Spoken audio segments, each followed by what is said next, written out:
Oke, assalamualaikum warahmatullahi wabarakatuh. Selamat jumpa lagi di Hartono Motor Channel. Oke teman-teman, di sini saya akan berbagi tentang informasi dari sebuah aki basah pada sebuah motor. Semoga bermanfaat bagi teman-teman semuanya. Oke, terima kasih atas support dan dukungannya. Sehat selalu, dilancarkan rezeki buat teman-teman pemirsa dimanapun berada. Salam sukses, salam berkarya. Simak terus, semoga bermanfaat. Jangan lupa like, subscribe, dan komennya.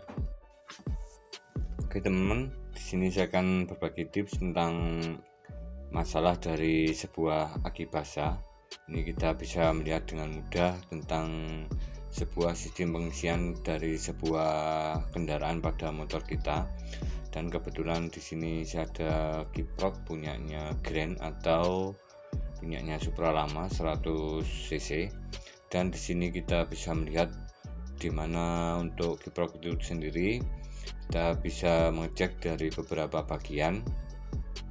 Oke, di sini ada 3 buah kabel pada Kiprok pin yang warna hitam seperti ini, dimana untuk pin dari Kiprok itu sendiri dari yang warna hitam punyanya Honda. Ini produknya Honda yang berwarna hitam. Untuk yang kanan bawah ini adalah body negatif, dan yang kiri bawah ini adalah sistem pengisian dari spool mesin, dan yang kiri atas ini adalah ke aki, ke jalur aki, dan yang ke kanan atas ini adalah jalur ke lampu. Kita membahas masalah yang sistem pengisian atau jalur ke aki, dimana untuk sistem pengisian pada motor itu biasa kita jumpai yaitu di spool pengisian di motor, atau yang kita sebut itu spool magnet, spool di mesin. Oke, di sini ada sebuah contoh dari spool punyanya Grand yang lama. Ini Grand Supra lama sama karena memakai CDI AC atau CDI dari spool mesin. Dan di sini ada beberapa bagian ini sudah mengalami kerusakan. Dan untuk spool pengisian ini kita bisa lihat untuk ukuran kawat ml atau gulungan lilitan kawat ini cukup besar, di sekitaran 0,8 sampai 1 mili untuk ukuran ml-nya atau gulungan kawatnya. Dan untuk bagian di sini ada 2 bagian pada spool pengisian pada motor Supra atau Grand lama, dimana untuk 4 keren atau kita bisa sebut ini adalah biasa sebut orang bengkel itu keren atau tempatnya spool. Ini jumlahnya ada 1, 2, 3, 4, 5. Dan di sini untuk sistem pengisian itu biasanya memakai 4 bagian, 1, 2, 3, 4. Oke, maaf, ini saya untuk sistem pengisian ini biasanya 3, 1, 2, 3, dan yang 2 ini adalah sistem lampu. Seperti itu. Dan untuk sistem pengisian itu sendiri berpisah atau dibedakan dari sistem lampu, dimana saat kita nyalakan motornya, di sini ada magnet dari motor itu sendiri berputar mengelilingi dari spool pengisian, sehingga menimbulkan arus pada output di kabelnya. Ini untuk yang kabel pengisian itu berwarna putih, dan untuk yang kuning adalah sistem lampu, dimana saat kita putar dari magnetnya atau motornya itu kita jalankan, ini output yang dihasilkan pada saat stasioner itu normal di sekitaran 15 volt AC seperti itu untuk lebih mudahnya. Tapi saat kita naikkan gasnya ini perlahan naik 30, 60, bahkan saat kita gas penuh itu sekitaran 100 volt. Ini adalah sistem pengisian di dalam sebuah motor Grand. Ini sama untuk semua motor itu seperti ini. Dan di sini karena output yang dihasilkan itu cukup besar sesuai dengan putaran mesin, jadi saat motor kita gunakan itu kadang voltasenya di 10 volt, 20, 30, 60 maupun sampai 100. Jadi di sini kita membutuhkan penyetabil untuk sebuah pengisian aki, di mana untuk aki itu dibutuhkan voltase yang direkomendasikan atau aman untuk aki itu sendiri.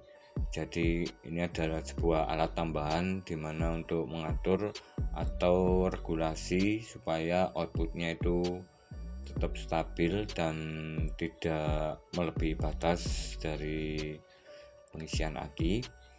Oke, dan di sini kita ilustrasikan atau kita memakan saat kita gas penuh itu sekitaran 60 volt. Jadi kiprok inilah yang berfungsi untuk mengatur output itu sendiri supaya stabil, dimana saat kita hubungkan seperti ini jalur ke main atau ke body dari body dari ini rumah spoolnya, dan yang putih ini ke jalur spool pengisian. Seperti ini saat motor kita jalankan. Ini sekitaran 60 volt kemudian masuk, kemudian diregulasikan atau dibatasi oleh kiprok itu sendiri sehingga kiprok ini menjadi hangat saat motor kita gunakan. Itu adalah ciri-ciri kiprok yang normal saat kita gunakan. Ini kiproknya suhunya naik dari suhu ruangan dan kemudian dibatasi oleh kiprok itu sendiri, di mana di sini ada rangkaian otomatisnya sehingga outputnya itu untuk standar motor normal ini biasa saya ukur sekitar 14,5 volt sampai 14,8 volt, dan jika di bawah itu ini sudah mengalami kebocoran di dalamnya sini, atau di bawah 13,8 volt. Ini sebaiknya kita mengukur.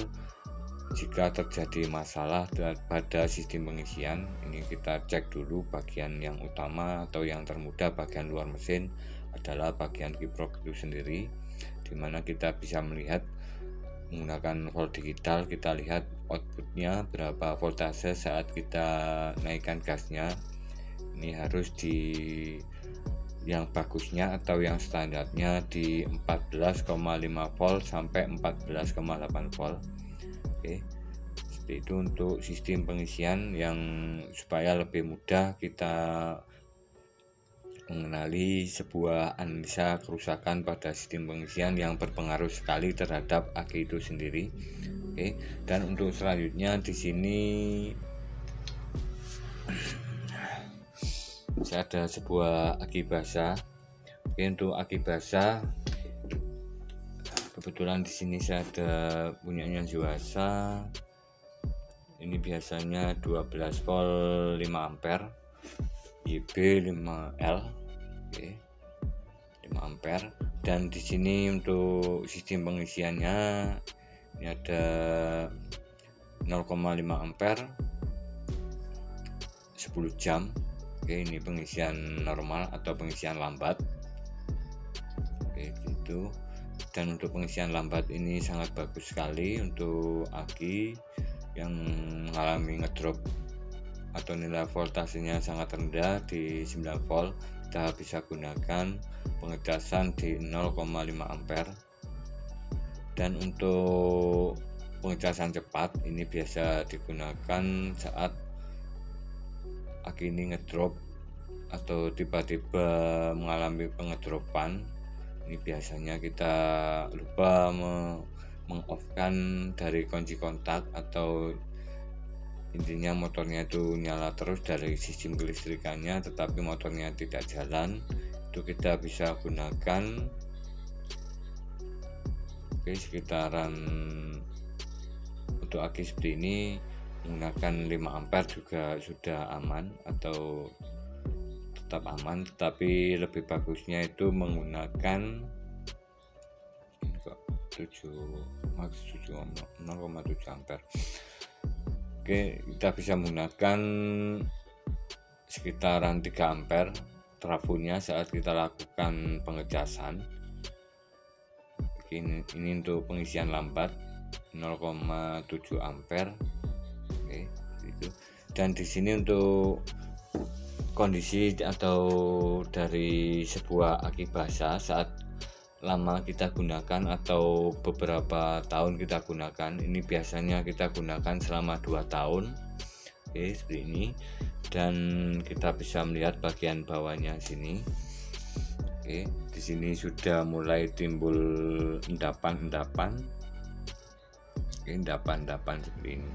Ini biasa terjadi pada aki basah. Endapan. Oke. Endapan ini berasal dari kerontokan dari sistem pengisian atau plat sel di dalamnya. Platnya sini sudah mengalami keretakan atau mengalami rontok pada bagian dalamnya. Ini kita bisa lihat di bagian sini, ini ada yang sudah mulai terlepas. Ini adalah salah satu masalah atau penyebab di aki basah. Ini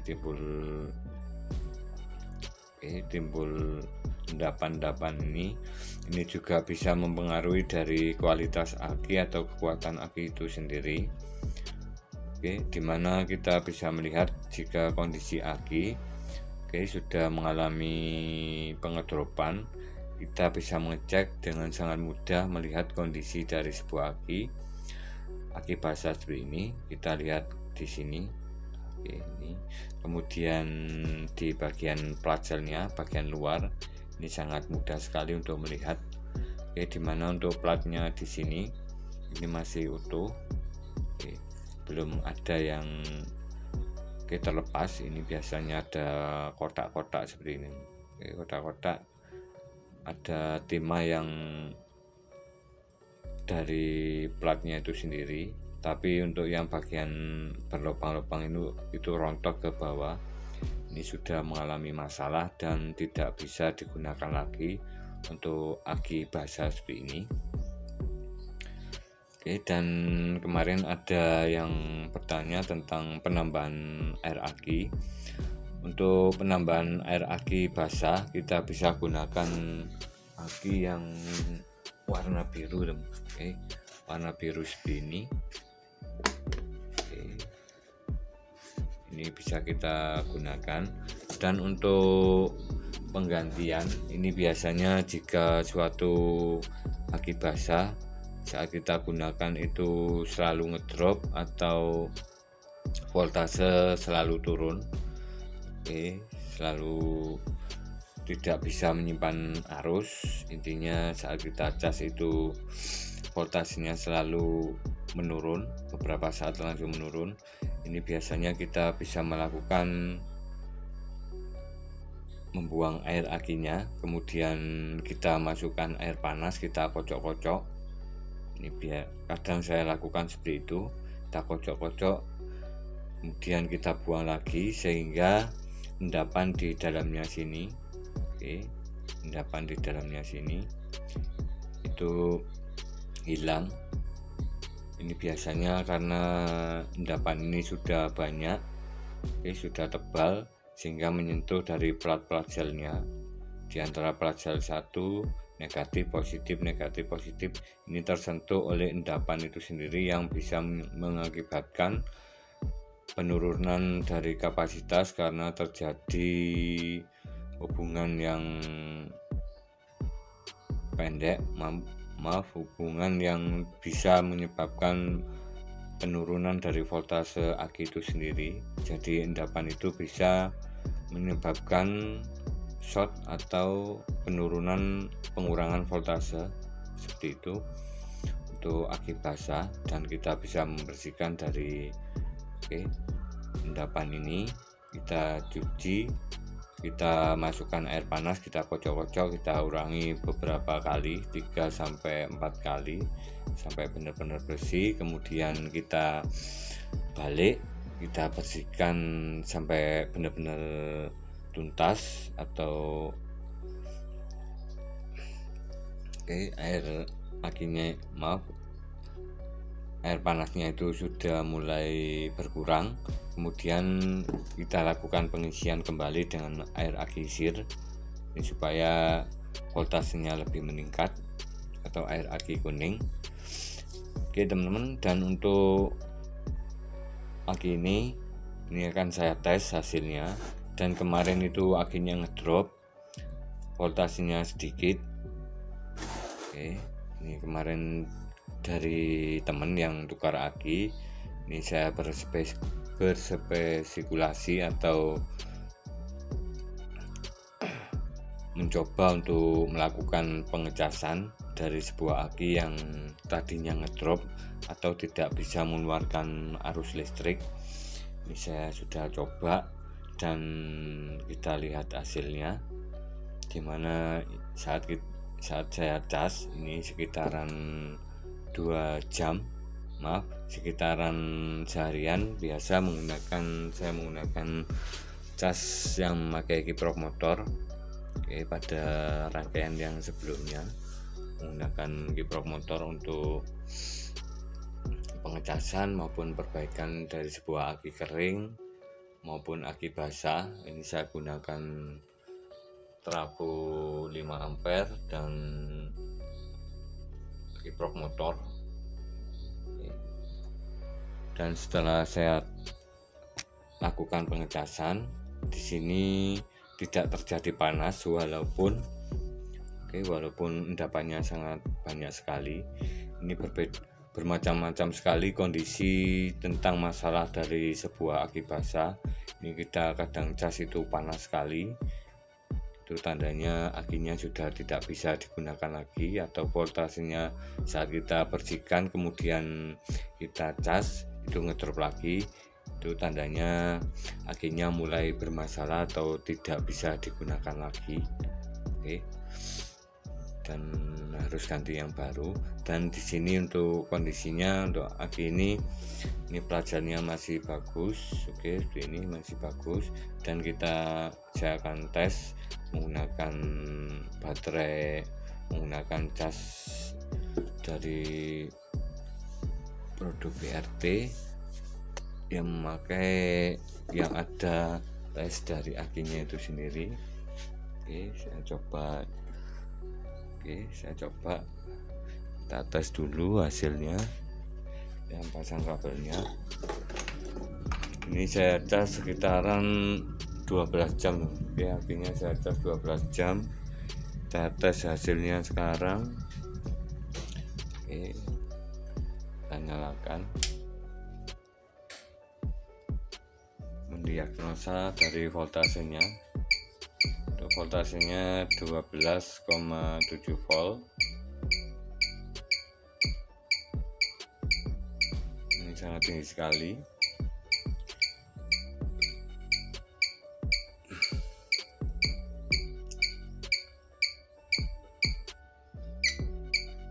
Dan sedang melakukan pengetesan beban. Ini arus pengetesannya dites di sekitaran 3,5 ampere, diberi beban 3,5 ampere dan mengeluarkan voltase 11,65 volt. Sedang melakukan pengetesan beban. Untuk kondisi akinya 87% atau masih keadaan bagus. Ini kuat digunakan starter. Sudah penuh. Terima kasih teman-teman, semoga bermanfaat tentang masalah dari sebuah aki basah. Kita bisa melihat dari kondisi-kondisi tersebut, dari kondisi endapan di bawah akinya, kemudian plat parsialnya, apakah bodinya masih lurus atau sudah kembung. Jika bodinya di aki basah ini sudah melentung seperti ini tidak bisa kita perbaiki. Ini ada halter muda. dan untuk pelajarnya ini masih bagus untuk aki ini. Oke, gitu. Oke teman-teman, terima kasih, semoga bermanfaat. Jika ada salah kekurangan mohon dimaklumi. Dan untuk pengetesan kita bisa menggunakan alat seperti ini dengan panduan volt digital. Ini sudah saya coba. Untuk arus dari pengetesannya sekitar 3,5 ampere, memakai 4 buah resistor 5 watt 12 ohm. Kita kasih switch, kita tekan, ini saya paralel. Ini di video saya sebelumnya juga sudah ada. Ini kita tes, kita tekan sekitar 15 detik untuk mengetahui kondisi aki, atau bisa teman-teman langsung dicoba di motor yang ada starternya. Kita langsung tekan starternya apakah kuat atau tidak, itu lebih mudah. Oke, terima kasih, semoga bermanfaat. Salam sukses, salam berkarya. Wassalamualaikum warahmatullahi wabarakatuh.